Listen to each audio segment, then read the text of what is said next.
শিক্ষামন্ত্রীর পদত্যাগ দাবিতে দেশের বিভিন্ন স্থানে বিক্ষোভ চলছে। আমরা একটু রাজধানীর খবর জানতে চাই আমাদের সহকর্মী ফরহাদ বিন নূরের কাছ থেকে। ফরহাদ, আমাদেরকে জানাবেন যে আপনি কোথায় আছেন এখন এবং শিক্ষার্থীরা যে বিক্ষোভ কর্মসূচি করছেন তাদের কি কি দাবি রয়েছে এবং তারা সকাল থেকে তাদের কি কি কর্মসূচি ছিল, বিস্তারিত জানাবেন। আপনাকে ধন্যবাদ। আমরা আসছি এই মুহূর্তে নীলক্ষেতে। একটু আগেও যে পরিস্থিতিটা ছিল সেটা থেকে কিছুটা এখন পরিস্থিতি স্বাভাবিক হয়েছে। আমরা দেখেছি যে আমার আশপাশে যারা রয়েছেন তারা প্রত্যেকেই হচ্ছে ছাত্র দলের এবং এখানে কিছু এইচএসসির পরীক্ষার্থীও আশপাশে রয়েছে। তবে যে বিষয়টি হচ্ছে, আমরা যে চিত্রটি আজকে দেখেছি সকাল 11টার পর থেকে রাজধানীর যে সায়েন্স ল্যাব রয়েছে সেখানে শিক্ষার্থীরা জড়ো হতে থাকেন। এইচএসসি পরীক্ষার্থীরা তারা সেখানে এক পর্যায়ে অবরোধ করে সড়ক, যাতে করে আমরা দেখি যে আশপাশের সড়কগুলোতে যান চলাচলে বিঘ্ন ঘটে এবং একটা ব্যাপক যানজট তৈরি হয়।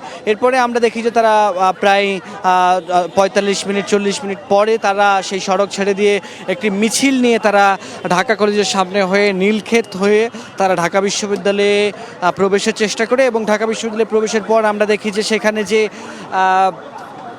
ভিসি চত্বর রয়েছে, ভিসি চত্বরের ঠিক আগ মুহূর্তে পুলিশ সেখানে ব্যারিকেড দেয়। কারণ আমরা জানি যে আজকে ঢাকা বিশ্ববিদ্যালয়ে প্রধানমন্ত্রী তারেক রহমান তিনি এসেছিলেন, সে কারণে একটি বাড়তি নিরাপত্তা তো এখানে আছেই। এর বাইরে আমরা দেখেছি যে শিক্ষার্থীরা যখন যাওয়ার চেষ্টা করেন তখন পুলিশের সঙ্গে ধাওয়া পাল্টা দেওয়া ঠিক না, সেখানে ধস্তাধস্তির একটি পর্যায় পুলিশের সঙ্গে হয়।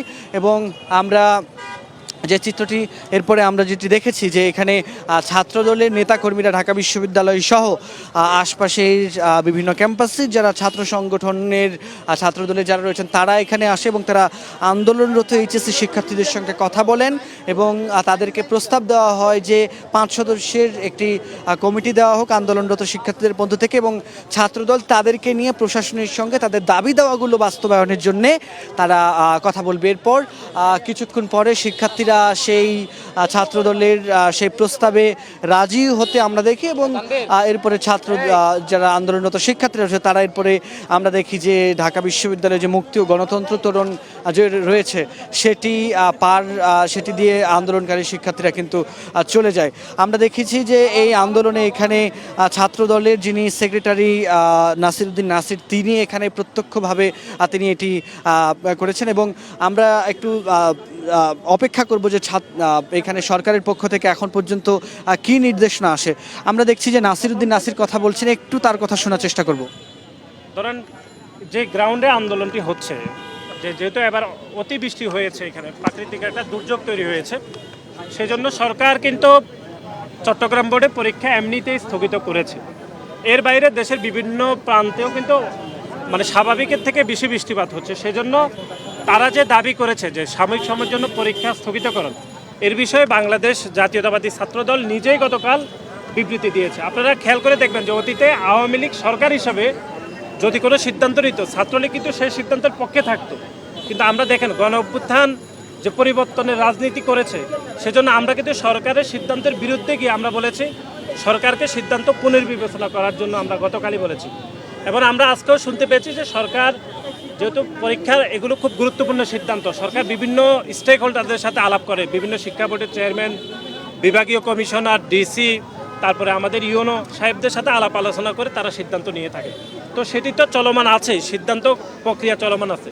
কিন্তু আপনারা খেয়াল করবেন এই সিদ্ধান্তকে বাইলট করে একটা মাননীয় প্রধানমন্ত্রী আজকে ঢাকা বিশ্ববিদ্যালয়ে এসেছেন একটা অস্থিতিশীল পরিবেশ তৈরি করার জন্য। আমরা দেখেছি যে এখানে আন্দোলনের নামে আমরা দেখলাম যে অনেকে শিক্ষার্থী রয়েছে, কিন্তু এর মধ্যে কিছু শিক্ষার্থী না, তারাও বিভিন্ন কলেজের আইডি কার্ড ঢুকিয়ে এখানে আন্দোলন করতেছে। সেটা আপনারা গণমাধ্যমের সামনেই দেখেছেন। এটি খুবই দুর্ভাগ্যজনক আমরা বলেছি, এবং শিক্ষার্থীদেরকে আমরা বলেছি যে আপনাদের যৌক্তিক দাবি থাকতে পারে কিন্তু আপনাদেরকে অনেকে সাবোটাইজ করতে পারে, সেটি তারা নিজেরাই আজকে এখানে দেখেছেন। আমরা তাদেরকে বলেছি তাদের যদি অন্য যুক্তি থাকে, বিশেষ করে পদার্থবিজ্ঞানের 2টি কোশ্চেনের বিষয়ে তাদের আপত্তি আছে, আমরা বলেছি যদি তাদের এ বিষয়ে দ্বিমত থাকে তারা শিক্ষা মন্ত্রণালয়ে আলাপ আলোচনা করতে পারে, আমরাই তাদেরকে নিয়ে যাব তারা যদি প্রতিনিধি দিয়ে থাকে।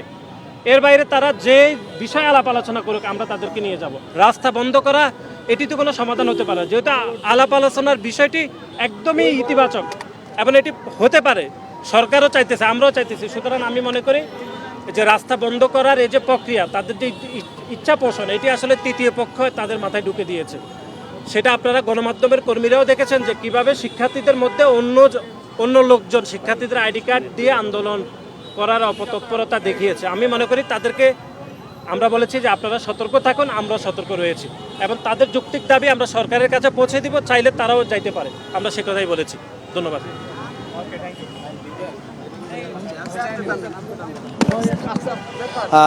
আমরা দেখলাম যে জাতীয়তাবাদী ছাত্র দলের যিনি সাধারণ সম্পাদক নাসির উদ্দিন নাসির, তিনি আবারও গণমাধ্যমের মুখোমুখি হলেন এবং তিনি সার্বিক পরিস্থিতি বললেন। তবে একটা বিষয় তিনি বললেন যে এখানে আন্দোলনকারী শিক্ষার্থী যেমন ছিল, একই সঙ্গে আজকে যেহেতু ঢাকা বিশ্ববিদ্যালয়ের প্রধানমন্ত্রী এসেছেন, এখানে একটি বিশৃঙ্খলার পরিস্থিতি তৈরির জন্য এখানে তৃতীয় একটা পক্ষ ছাত্রদের সঙ্গে আইডি কার্ড নিয়ে ঢুকে পড়ে, যারা আসলে ছাত্র না, এই অভিযোগটি কিন্তু ছাত্রদলের যিনি সাধারণ সম্পাদক তিনি করলেন।